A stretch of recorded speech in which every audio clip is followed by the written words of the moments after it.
Assalamu alaikum wa rahmatullahi wa barakatuh. Wannan shine harafin darasinmu na yau, kuma shine harafi na biyu cikin jerin harufan Larabci.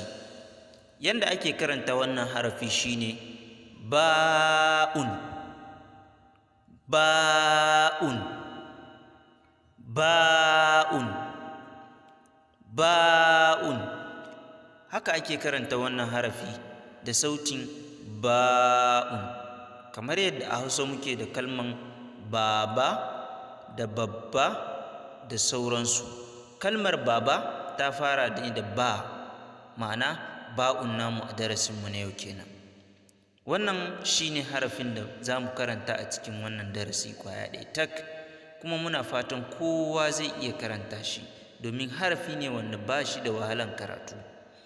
Sai abu na gaba shine ɓangaren rubutu. Yanda ake rubuta wannan harafi shine kamar yadda muka tanadar a wannan gida.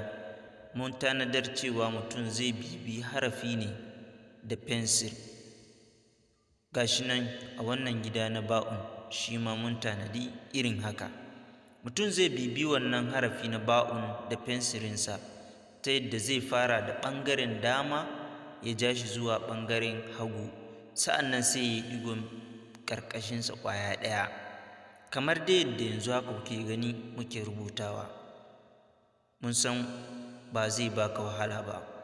Sai wannan gida shi kuma da kanka ne za ka rubuta harafin, ba tare da an tallafa maka wajen ka bibi harafin a ba irin na baya ba.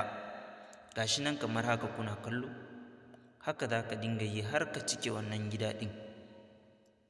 Sabida wannan harafi bai da wahala wajen karatu, bai da wahala wajen rubutu, sauƙi yake da shi. Kuna kallo? Haka ake rubuta shi. Kuna kallo? To kuna ganin yadda yanzu haka mun gama rubuta su kenan, kuma muna so kai ma rubutunka ya zamanto ya fi namu kyau.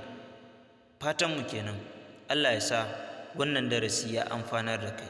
Matuƙar wannan darasi ya amfanar da kai, muna roƙonka da ka like da sharing domin wasu masu amfana da shi.